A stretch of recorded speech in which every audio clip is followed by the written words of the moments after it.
I was just given this great book the other day called The Sufi Book of Life by a friend of mine. And I was reading this chapter 44 on reflective listening. And it got me thinking a lot about, how people listen these days. And it reminded me of an NPR discussion that I listened to in the car many years ago, where the person who was talking, she was an expert in listening. She was saying that it was interesting that in our culture, that listening is such a fundamental part of our necessary skill set, and yet she never remembers ever being offered a course on how to listen. And she was saying that, most of the time, what we call listening isn't listening at all, that when we're in conversation with someone, we basically hear them long enough in order to form our response or our thoughts on what they're saying.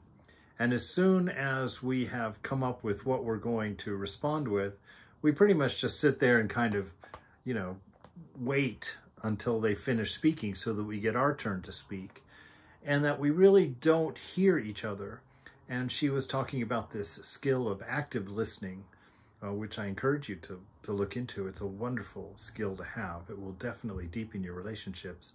And it basically is you reflecting back to the person what they just said. You would say something like, they would tell you something, and you would say, from what I heard, you said, boom, boom, boom, boom, boom, and you would basically repeat back to them what you understood from what they said.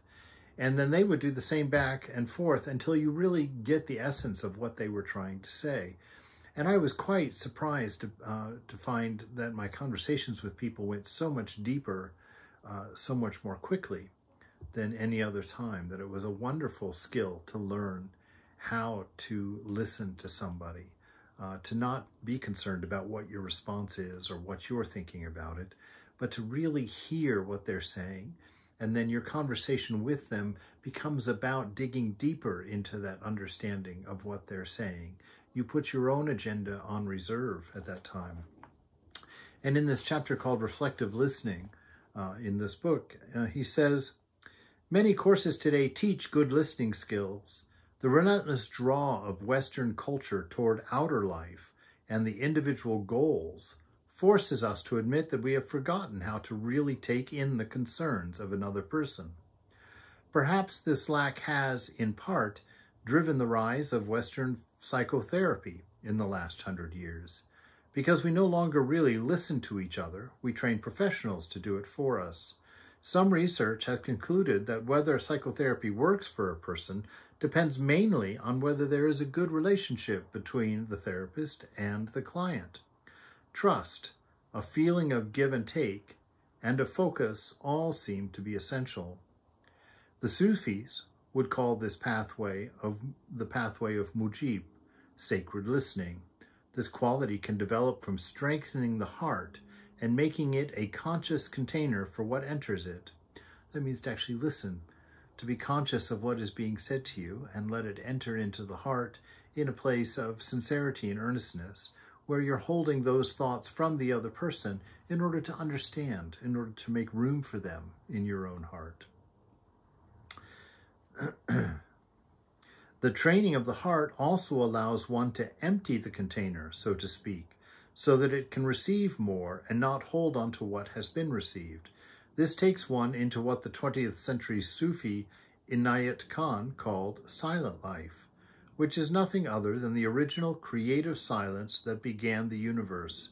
Touching this type of silence can give one hope, because in touching the mystery of the original creation, all things are possible. Inayat Khan comments on how few people actually understand this language of silence. He says, people often ask questions, and I cannot very well answer them in words, and it makes me sad to think that they are unable to hear the voice of my silence, which of course brings up those memories that I had with Swami Damodarananda about his years of living with Ramana Maharshi in India. And Ramana Maharshi taught primarily through silence. And Swami Damodarananda was talking about how that worked, that You know, just being in his presence, you forgot your questions. They seemed so trivial because somehow his presence brought you to a higher level of thinking, a higher level of consciousness and awareness. And so he talked about writing down lists of questions that he had from his studies to ask Ramana Maharshi when he got his time with him. But he says without fail, he would go in and sit for a few moments in silence with Ramana Maharshi. And when he looked at his questions, they seemed absurd. He just didn't need those answers. He was in a very different space mentally. And so this sacred listening, this opening our heart in silence, to not worry about what we have to say in response or how we're going to help somebody or what answer we're going to give to their problems. Instead of focusing on that and playing that role and thinking that way while we're discussing with somebody, make your primary effort to really understand what they're saying and to make your questions about understanding what they're saying and to keep reflecting back to them your understanding thus far in the conversation, giving them lots of opportunity to say, well, I mean that, but not quite that. It's this, and they lead you further and further in. And that produces a beautiful intimacy. And so be prepared to listen. Part of having a silent interior is being able to hear and being able to focus and to not be distracted by our own doership and by our own contributions to the conversation, but to make our contribution to be the listener, to hear, to understand, and to see how much farther that takes us in life.